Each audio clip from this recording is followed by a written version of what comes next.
broke the stereotype. They normally kill the black guy First 30 seconds. Yeah. You held it down for us. I made it through. You had some longevity. I had. I'm D. Watkins with Salon.com, and today I'll be joined by Peabody, Emmy, Grammy Award-winning actor Blair Underwood. You know him from LA Law, Set It Off, Origin, and the list goes on and on and on. Today we'll be talking about his new horror film, Longlegs, where he stars opposite Nicolas Cage.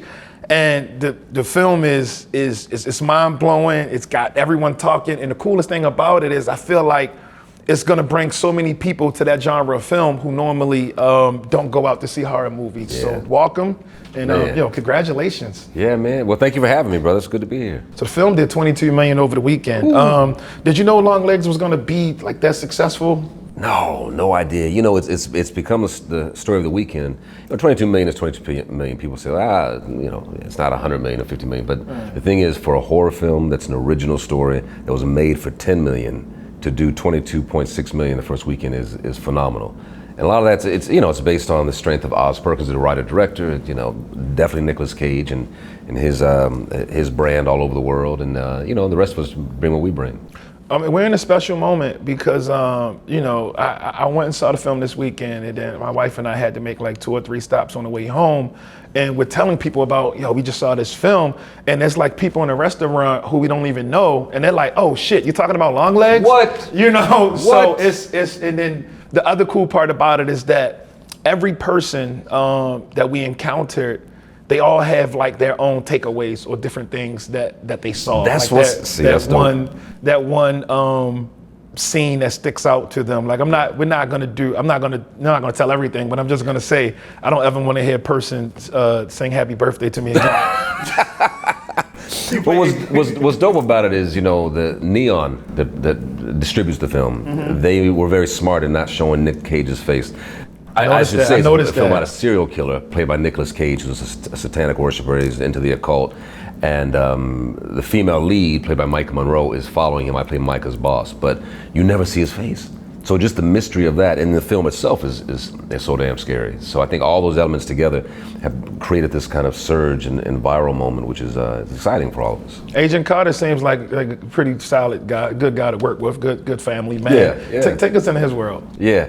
No, it's cool. Agent Carter, the character I play is, FBI man, been doing it for years. Playing by the rules and everything. Has a good instinct on the world and what he does, and is good at what he does. And then this young woman, FBI agent, comes in, and she's very intuitive. Like when you saw the movie, so she's kind of very odd in the way she presents herself, but she's very deep in her thinking.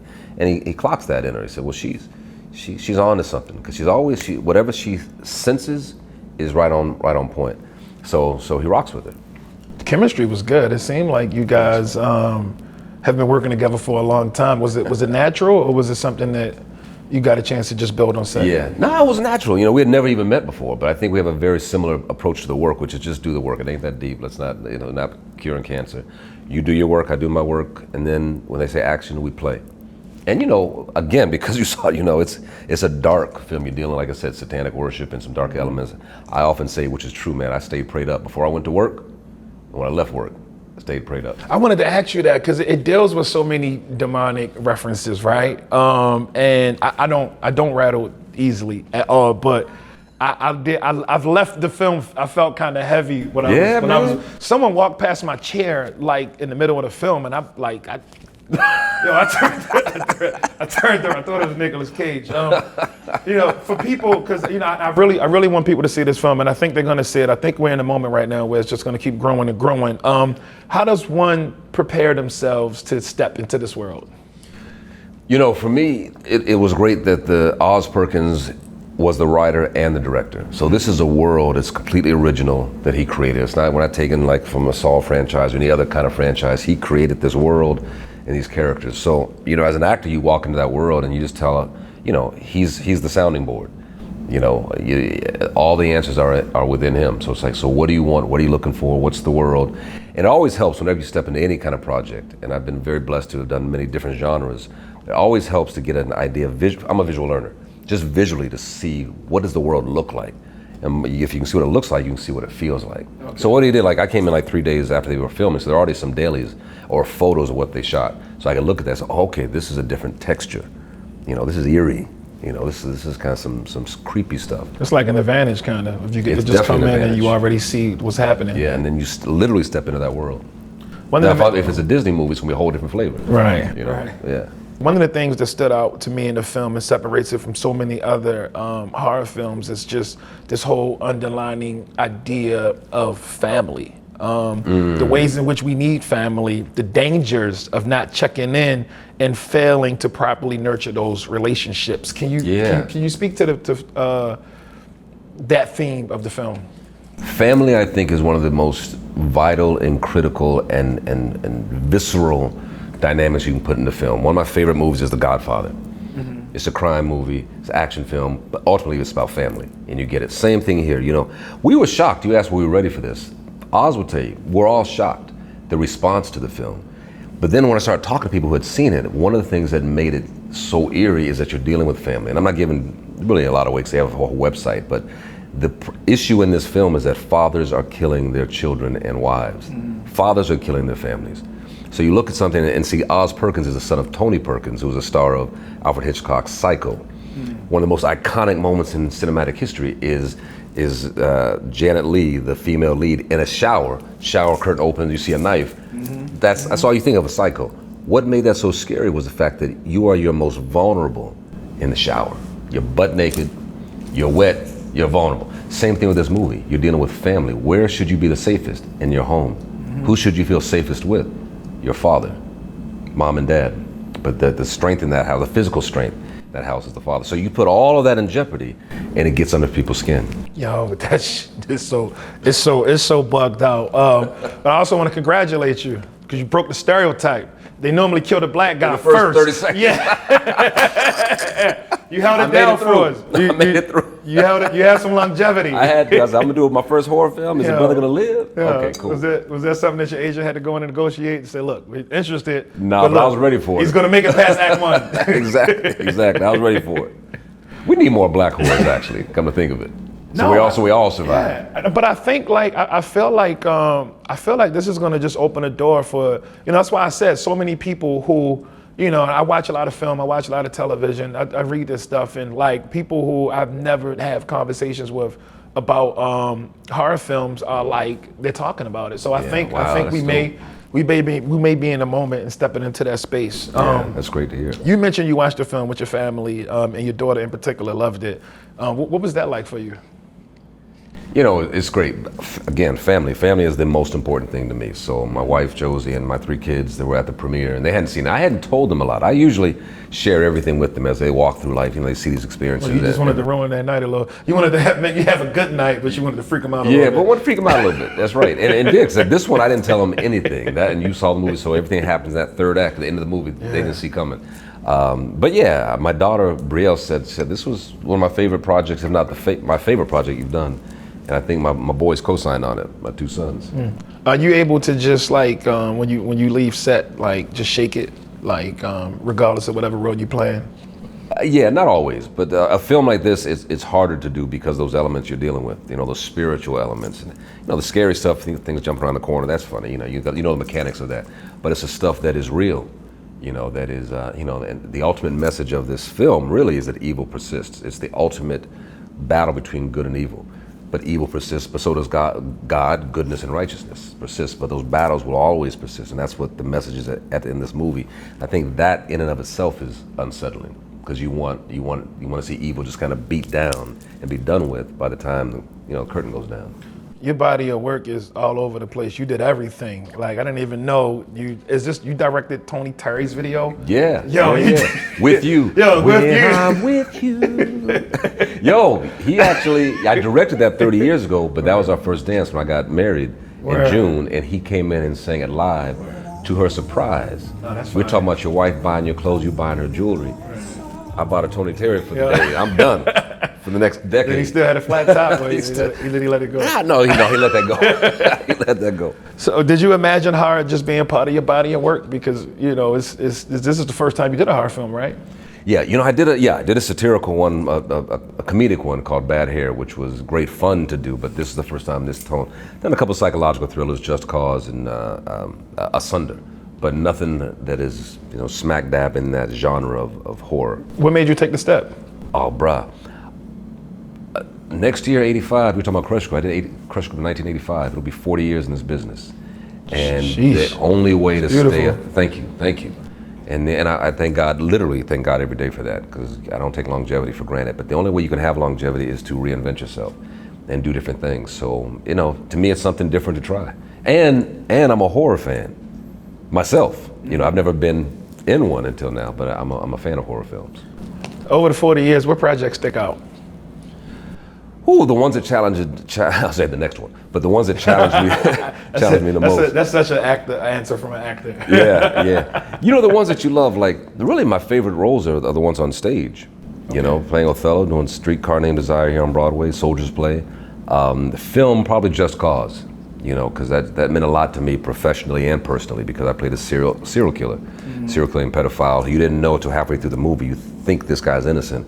He does a twist on you. So because I was unexpected, because I wasn't allowed or given those opportunities for 10 years prior to that, when I got the opportunity to play something dark and sinister, I jumped at the chance. I always love playing bad guys. They're the most interesting to play. How has the industry changed since you played Denise's boyfriend on The Cosbys? Woo! What you talking about? Man, you taking it all the way back. The biggest change is social media. Wow. The biggest change is, and everything that comes with, is this movie Longlegs. They didn't buy any ads on TV. Everything was done social media. Everything was done. A couple of billboards they had, like Nicolas Cage is half of his face in an evil number that you could call and then you hear his voice. But almost all of it was done through viral marketing. That was never the case before. People are probably they're gonna want your skincare regimen.